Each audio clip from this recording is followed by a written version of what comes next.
Kiwi-born hairdresser Paula Brown died in 1996 after a night out with friends on Sydney's Oxford Street. She tried to walk home. She wanted to get home from where she'd been, but she didn't get there. When her battered body was found 8 days later, her family was in shock. Everyone broke up really and cried, you know.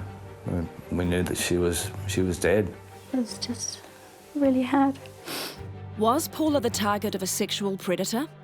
I've just got the feeling that somebody's like watching me. Such a creep. My heart's beating. I don't feel safe. Can our sensing murder psychics put the pieces of the puzzle together? See, when I look at Hungry Jacks, I'm getting struggle. There's a confrontation with that man. And find Paula's killer. Been beaten. Like bang, bang, bang, beaten. They beat up. Giving the family the closure they need? Paula wants us to know what really happened.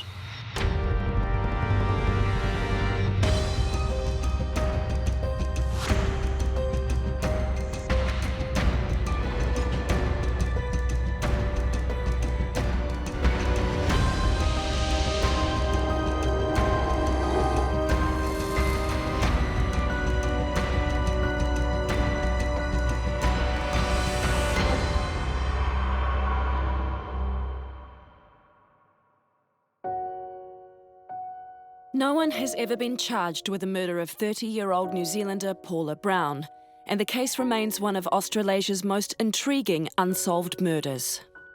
Paula was very vivacious, very happy, had a beautiful smile on her, always had a beautiful beaming smile. Norma has come to Sensing Murder to get answers about what happened to her daughter. Cheers to Paula. Cheers to Paulie. Celebration of her life. The Brown family are hoping the psychics can connect with the spirit of Paula to see if she's finally ready to reveal the name of her killer or killers. Deb Webber and Sensing Murder newcomers Kerry Marie Callender and Karen Anderson arrive in Sydney on separate days. They are given no prior information about the case. Their only clue is a downturned photograph of the victim. All three psychics make an early and surprising connection to the spirit of Paula Brown. Soft energy, really soft energy. Feels like a female energy to me at the present moment. Female, I get a very feminine person with her, so she feels really, really feminine. And she's beautiful. I get a sense of a really beautiful young lady, actually. I also want to reference the name Paula coming in with her energy. And I do get a sense that she's probably come from New Zealand and she's come to Australia and she's looking at new things, making her way in the world. Paula moved to Sydney in 1985, got a good hairdressing job and became engaged to the man of her dreams. I get David, I get like a love connection, but also getting like best friends. He is almost like soulmate, love of my life feeling. Alcohol seems to be a really big part of her life. I was drinking champagne. I just said, give me champagne and I'll tell you anything. Oh yeah, Paula loved champagne. Party, party. I like to dazzle. Okay. She likes sparkles. How old are you? She says... I think I want to go between 29 to 31. 29 to 31. Yeah, funny, isn't it? The energy looks like it's older, like in the 30s, but we'll go to 30. She's 30. Deb is right on the mark. The psychics, who haven't been told anything about the case, have just 8 hours to reveal any new information. They are now asked to go deeper into the night of Paula's disappearance, May 3rd, 1996. I have to say occasion. I have to say there's been an occasion, like a social gathering. It's like that party time, party night. It's a special event. Could be a birthday. Paula had been celebrating a friend's birthday with dinner and drinks, but had ended up on her own inside the Burdekin Hotel bar. Somebody just walked along and put something in her drink. And it's like she's possibly unaware. Police never established whether or not Paula's drink was spiked, but they do know that from then on she was more out of control. She got out of a taxi and was seen weaving her way up Oxford Street towards the 24-hour burger joint, Hungry Jack's. I'm looking behind myself a lot as I'm walking down the road as well. Like, I'm turning my head and looking behind myself. I've just got the feeling that somebody's like watching me. So I'm thinking, okay, he was a sexual predator. My heart's beating, I don't feel safe. She knew that there was an underlying current of unsafety or like sinister in the area. A witness came forward who had seen Paula inside Hungry Jack's around 3:30 a.m. She was on her own and she didn't look like she was aware of her surroundings. The thing that concerned me, though, that there was a group of guys sitting in front of us that were trying to look up her skirt, and that really, I was in shock that, you know, why would they do that with knowing full well that I'm looking at them? And they seemed unperturbed by that. There was another witness who saw Paula about an hour later being helped across Taylor Square by two men. Their identity was never established. The psychics asked the spirit of Paula to bring her last hours into sharper focus. Feels though there was a vehicle pulled up. Something's not right about it. It's sort of freaking me out. Get in there. I actually think he forced her into the car. I've put my hand on the passenger's window, like I'm banging the window. I'm wondering when she was put into the car, he actually knocked her out. I actually feel as though she was probably unconscious at that point. All three psychics confirmed that she was bundled into a car and taken to the place where she was killed. I've just got a feeling like I'm being dragged. There's lots of struggle going on here, lots of fighting. She tells me that she was attacked. Someone talked to her. Someone talked to her. She was attacked. But he keeps grabbing her. I've got hands all over me. He's struggling with her. He's quite a strong man. She is too weak to defend him off. Wanted to make her weak. Wanted to make her weak. Made them feel strong. It's the struggle. She's fighting and fighting, but he's too strong, he's too powerful, and I keep getting the hand over the mouth and wanting to survive, and she just knows she's not going to. I'm beaten. I'm beaten on my head. Whoa. He can't control that anger. He's allowing it to take over. And so it looks like it actually tops him over, so you don't know what he's going to do. Very unpredictable behaviour, but very, very angry, dangerous. Doesn't feel fair. It's not fair.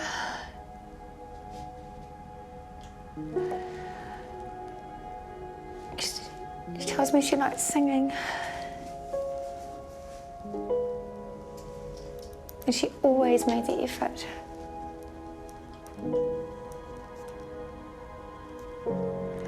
And I also feel that she was quite careful. She was quite careful. Quite careful.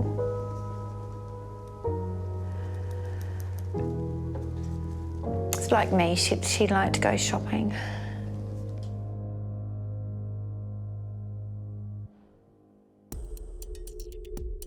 When Paula's body was eventually found in bush near Sydney Airport, police confirmed that she'd been beaten around the head and robbed of her jewellery. They believe she had been sexually assaulted. Police had few clues and fewer suspects. That is, until a man made himself known to them. I'm here to make a witness statement. On about the 15th of May 1996, Martin Tredgebull walked into Maroubra Police Station where he told the police that the investigators for Paula Brown should be concentrating their efforts on the DCM nightclub, which was a nightclub in Oxford Street, where he claimed that they were involved in devil worshipping and that they were involved in the killing of Paula Brown. Devil worshipper? Yeah. In time, Martin Tredgebull became the police's prime suspect. Okay, she's given me the name M. And the letter of M keeps coming up as well for some reason. I'm not sure what that's attached to just yet. This person smoking, like taking different sorts of drugs, like smoking all the time, different sorts of drugs. He smokes. And he smokes drugs. Oh, yeah. Somebody's just referenced, and I want to reference a painter. The psychics correctly identify that Martin was a house painter and drug user, well known to the police. He matched the description from the security guard, almost identical. There was a large number of other factors that led us to believe that he was the person responsible for the murder of Paula Brown. But at the coroner's court hearing, Martin refused to answer questions on the grounds it would incriminate him. With the lack of forensic evidence linking him to Paula, he walked free. After this, he spiralled out of control. In 2005, he died of a drug overdose, which Paula's family believe was suicide. He probably just couldn't live with himself any longer. Paula's case remains open, in part because despite the death of Martin Tragically, no one is certain he acted alone. We can't rule out what the security guard saw, that there was a young Indigenous kid with the person who we believe to be our suspect. But once again, there is no evidence to indicate there was more than one person involved, and our criminal profile believed it was the act of one person.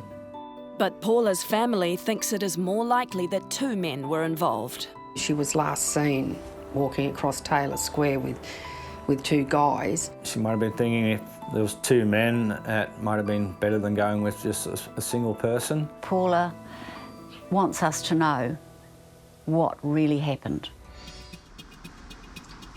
It's time to leave the hotel room and see if our psychics can identify the places where Paula spent the last hours of her life.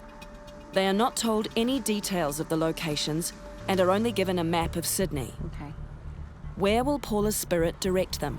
Okay, there's two locations I want to go to. I've got north of here and south of here, two locations. I feel I started somewhere and went somewhere else. So I feel I want to go north first. Let's go north. My eyes instantly went to Oxford Street. Oxford Street's coming in a little bit. All three psychics on separate days direct us towards Oxford Street. I can feel her walking down and I feel tipsy and I've had a good night. I'm tired, but she had a fair bit to drink. I still hear voices like friends, so she had been with friends because I keep getting that laughter and the bubbles and the really high fun atmosphere. But at the same time feeling quite exhausted because of the long day that she'd had going to work. There must be somewhere that she was drinking here, but I can't see it. She knows this street pretty good, I reckon, because it feels like she used to come down here a lot. She's been in Australia for a number of years. Oxford, I keep hearing Oxford. There's a lot of getting a bit of an anxiety feeling coming in a little bit with her energy. I just got a bit of a nausea feeling coming in too. Oh, stomach's all over the place. I'm getting ringing in my ears, ringing here. I'm getting really bad ringing in my ears, like ringing. I just think it's with the energy. The energy's getting quite strong around here. I'm not feeling too well. I'm not feeling good, and I'm feeling confused. That's what I'm getting. I'm very confused. Very confused. I think she went in there. That hotel. Deb has correctly identified the Botany Hotel. Paula was at the Botany from around 11:30 until 2:30 a.m. and became separated from her friends here. She's around here, definitely. Just with the feeling I'm feeling sick, my stomach is like, I feel like real nausea sort of feeling, like jittery, sick feeling. I keep seeing the taxi sign, like on top of the taxi. When I've got the taxi, I feel like I might have jumped, was going to get in it, but I didn't actually go in the taxi. It didn't take me anywhere. I don't think she got in the taxi.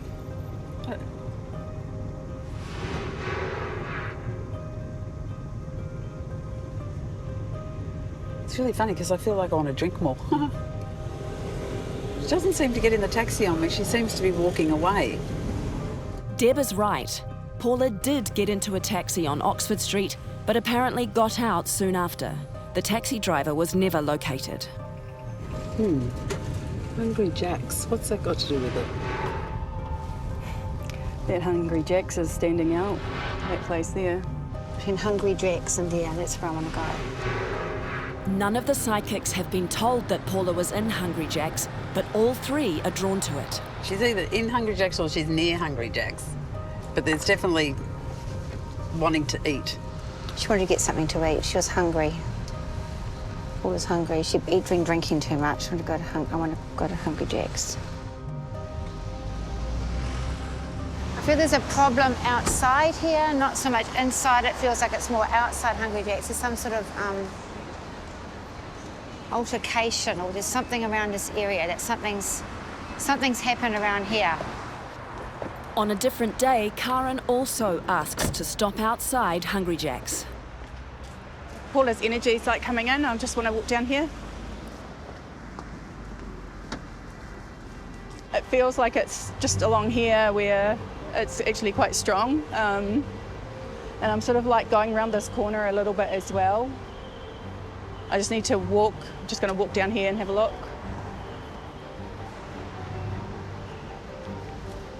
Something happening along here. I've seen someone that I know. I know this person. I've seen someone I know, and they want to take me away from here. They're going to take me away. They're going to give me a lift because I'm not feeling too good in my head, and they want to give me a ride. I know I'm doing the wrong thing. I shouldn't be alone. I shouldn't trust this person. I don't want to go with them. I actually don't want to go with them. I'm scared. See, when I look at Hungry Jack's, I'm getting struggle. And I keep hearing, no, I don't want to go. So someone's asking her to go somewhere, but she doesn't want to go. He tells me it's going to be okay. He tells me to look after me. He's trying to reassure me that it's going to be fine, but I know it won't be.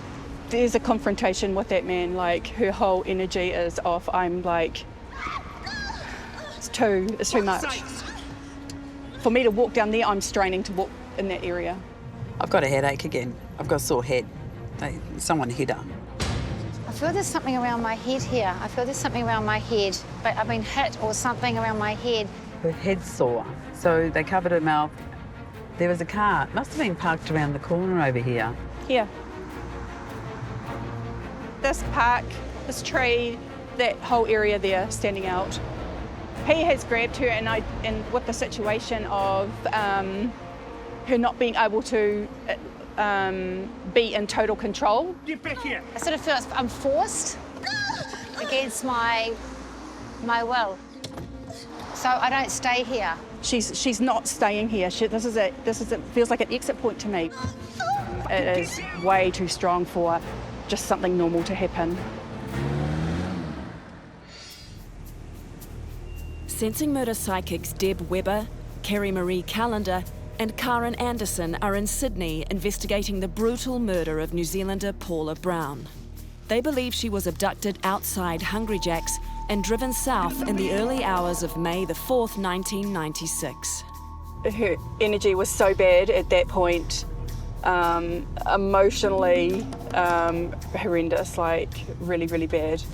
In the hotel room, Deb had seen only one man involved in Paula's abduction.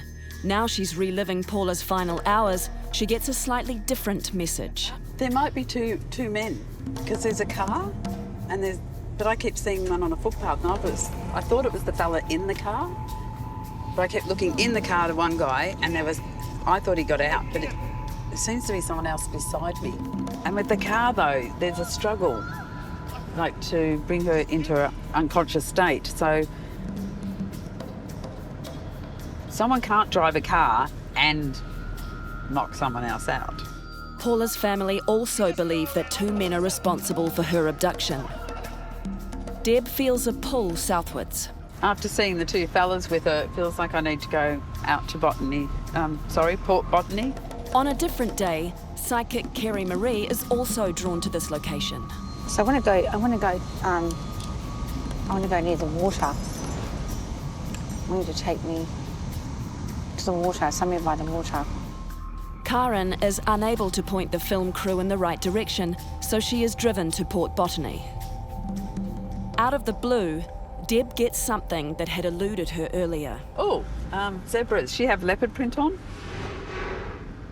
I just saw a leopard with the zebras and it wasn't there. So I'm figuring there might be something in that. I don't know. But she's skirt. Or was it a zebra print? Something about a printed skirt anyway. Police were never able to say exactly what happened once Paula left Oxford Street, but our psychics believe she was driven south to Port Botany, near Sydney Airport. See, I keep getting, pulled into the car, hand over my mouth, and definitely getting that. And it's this struggle, I'm fighting. And there's someone driving, so there must have been two of them. I feel like I'm as I was driving before, I was getting this strangling around my neck, or this feeling around my neck. So, no, I feel she's travelling in a car. Someone's pulled me, someone's taken me somewhere. Oh, I've got a bang to my head again. I've got a bang to my head here. Yeah, I actually feel like my head's sore and I'm unconscious, basically, in a back seat right now. But I've got a figure, there's a figure leaning over me. They've been drinking or they've had drugs or something, because I feel as though their heads are spinning a bit. But there's anger, there's one of them that's just that horrifying, scary man. Oh, it's just so many anger issues going on there. While Deb and Kerry Marie are sensing two perpetrators, Karen is still getting just one. I get the feeling that he's driving the vehicle and she's possibly in the passenger seat, because just the energy with him is real negative, and with her it's a very strong disorientation of where she actually is or where she's actually going, and the nausea feeling is really strong. Sexually motivated, or that sort of feeling coming in a little bit with his energy with others as well. Police also believe the attack was sexually motivated. I can hear them freaking out, like I can hear these voices. It's just, what are we doing? Where are we going? What are we going to do with her? What are we going to do with her? Oh, fuck, I'm doing with her. And all I can hear the other fella saying is, calm the fuck down. The messages that Paula is sending from the other side suddenly overwhelm Deb.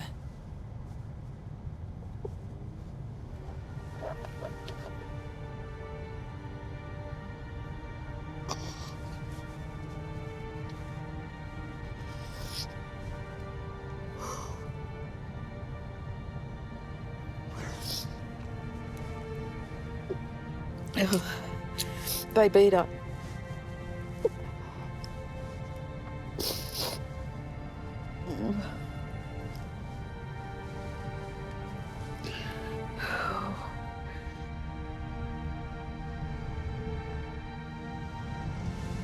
Maybe there's somewhere around here. I just want to pull over somewhere around here.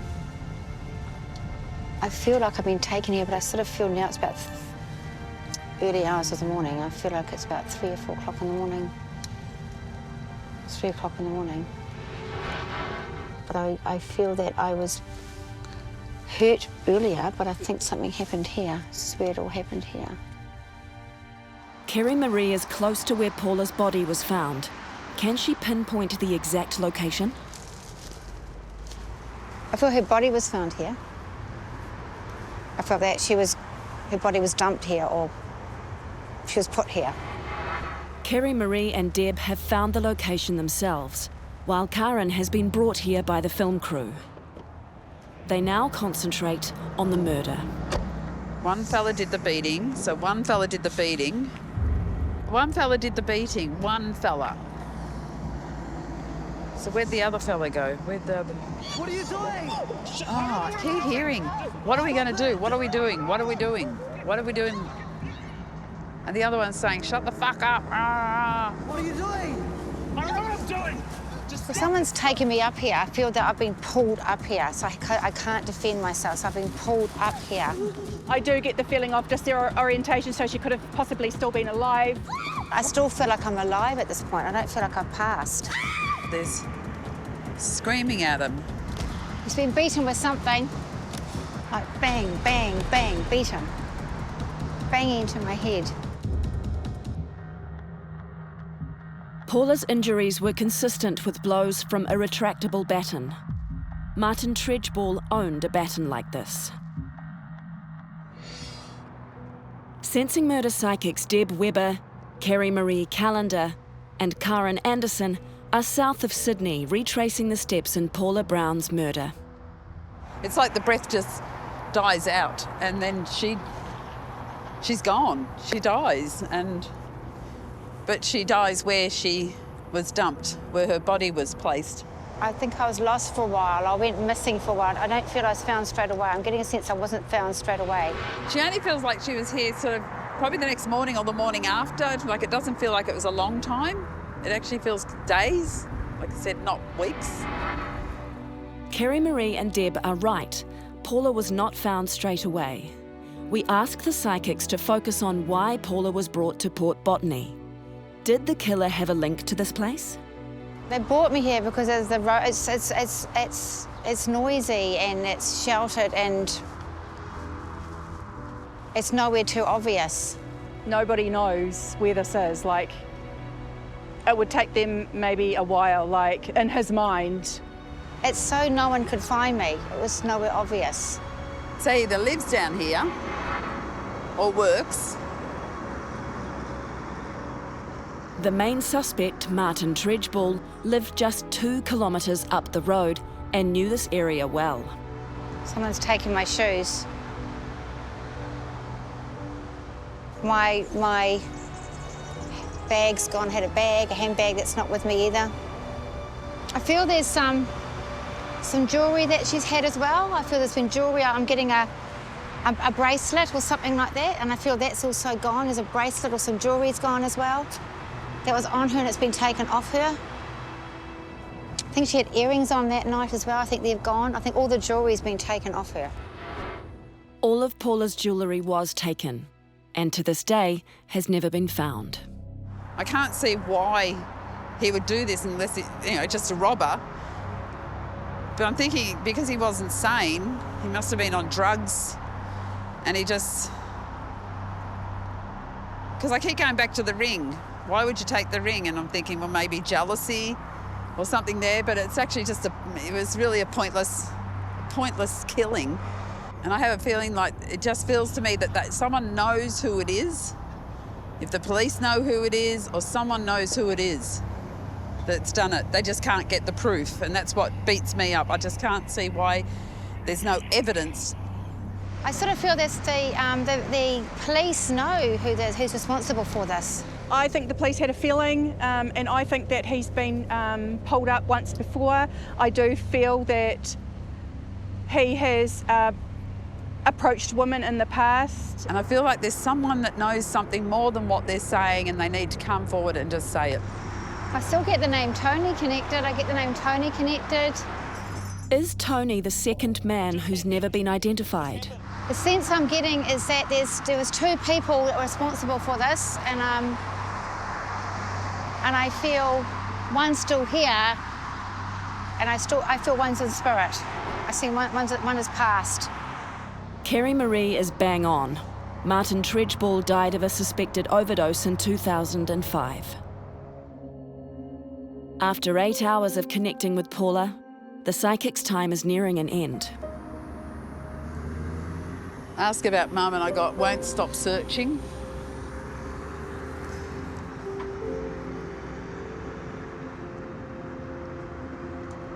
I don't know, maybe she's in disbelief, like still a bit surreal that her daughter's gone.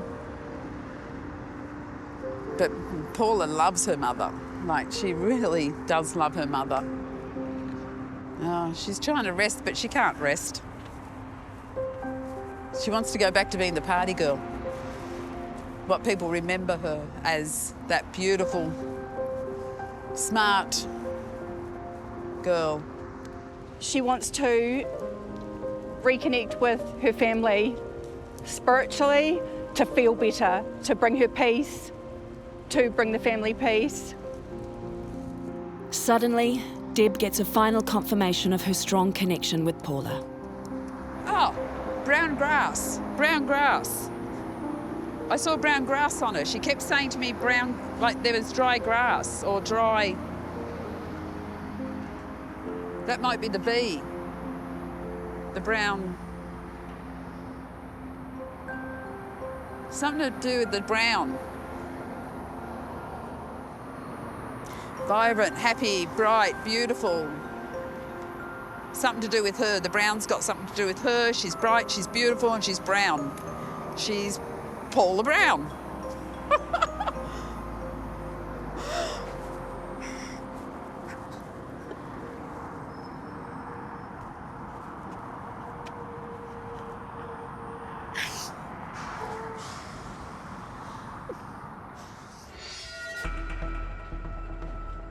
We are back in Sydney following up on the 1996 murder of Paula Brown. Given what the psychics have revealed, private investigator Grant Coward, who during a long police career was involved in 50 murder investigations, goes first to the crime scene.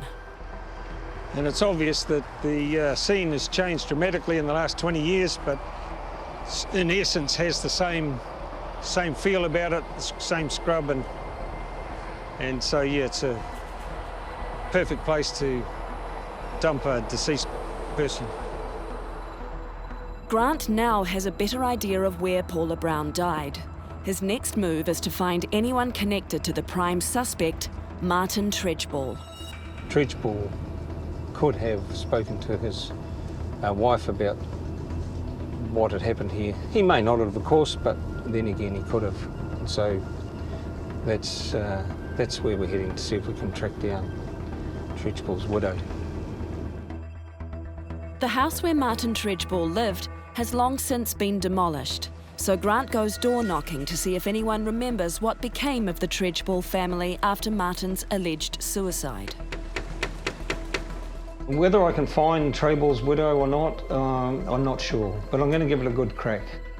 That's going to be part of my job while I'm here. We'll be knocking on doors and making phone calls. Grant is also looking at the name Tony. During the psychic readings, the name Tony came up multiple times. Want to reference a Tony? I still get the name Tony connected. I get the name Tony connected. Tony was the name Tragically offered to police as Paula Brown's killer when he walked into the Maroubra police station several days after the murder. He blamed a friend of his, a fellow by the name of Tony Woods, for the murder. Tony Woods was later identified unlocated and in fact was in a psychiatric ward at the time of the murder, so he wasn't responsible. Are the psychics referring to a different Tony altogether? The Tony mentioned by the psychics has made me think about perhaps the Tony could be a female. And my inquiries have revealed that there was a Tony murdered about 4 months prior to the killing of Paula Brown.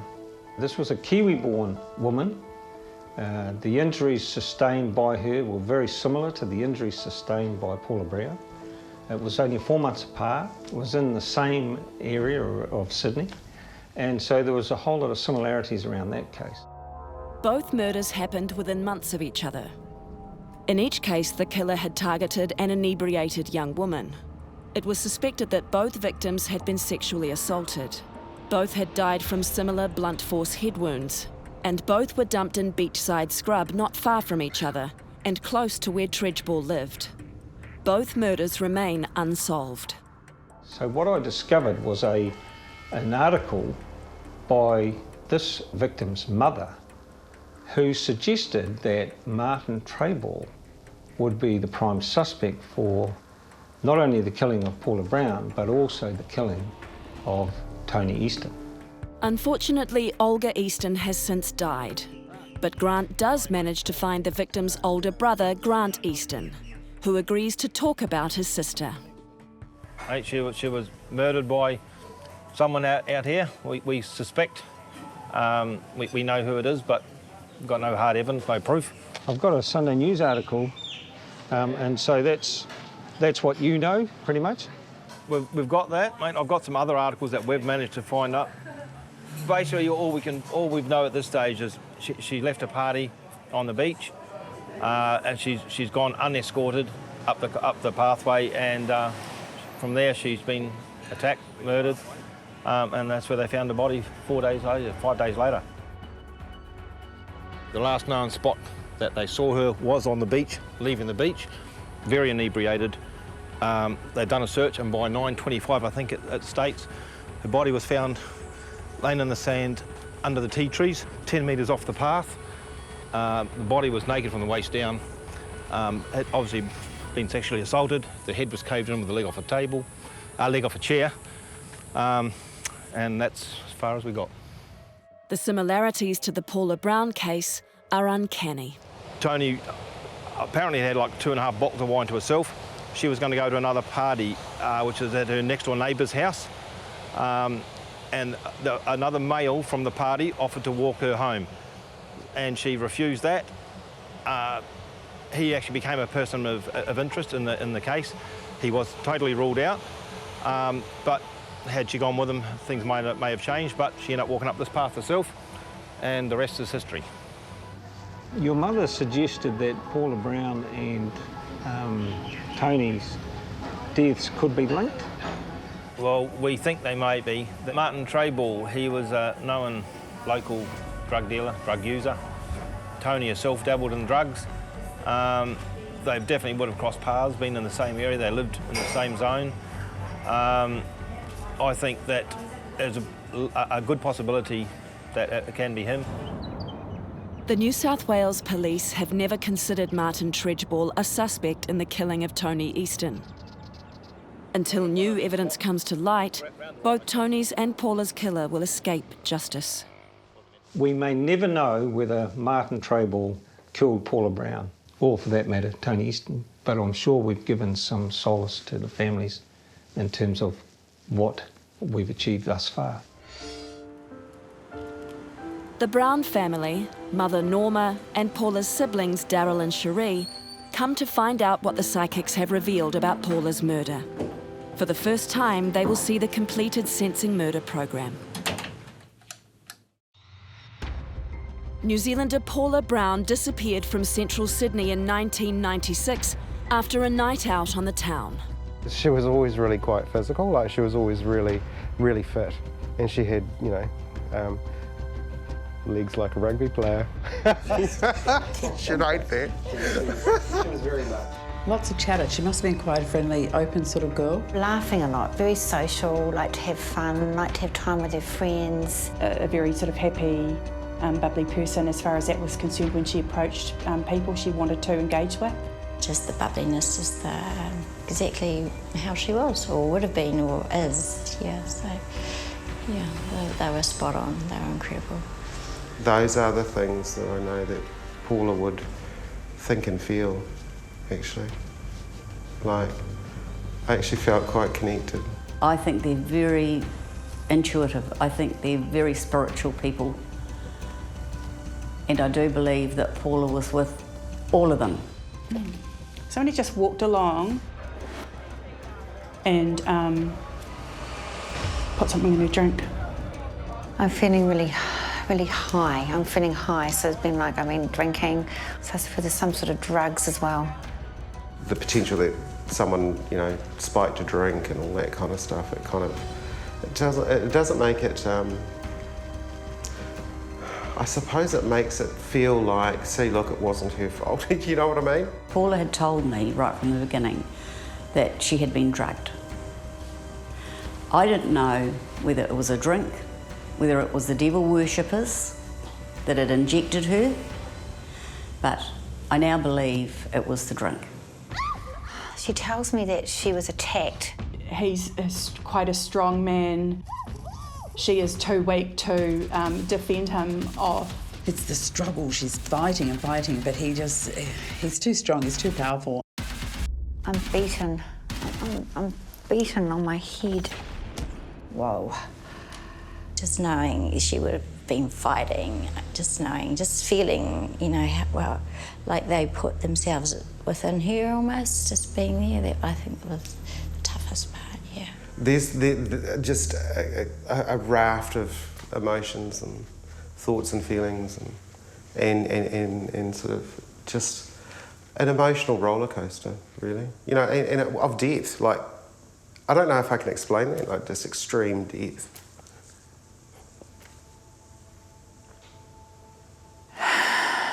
Does it feel not fair. It's not fair. And I also feel that she was quite careful. She was quite careful. Quite careful. Makes you, apart from the obvious grief,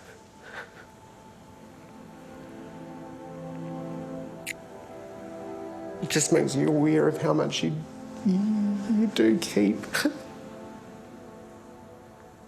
buried, I suppose.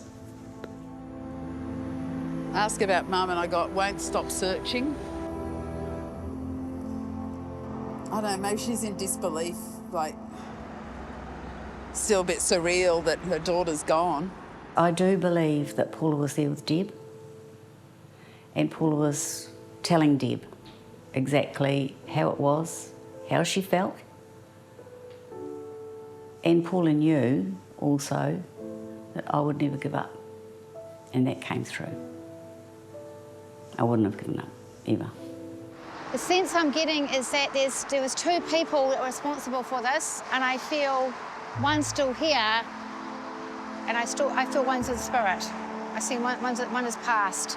Having him die, or having him, the person that may have been responsible, pass away, it does leave you in limbo. Knowing or validating there's a second person that's out there living, breathing, then, maybe there is still hope that we can find that person. Yeah, the mystery person needs to come to light.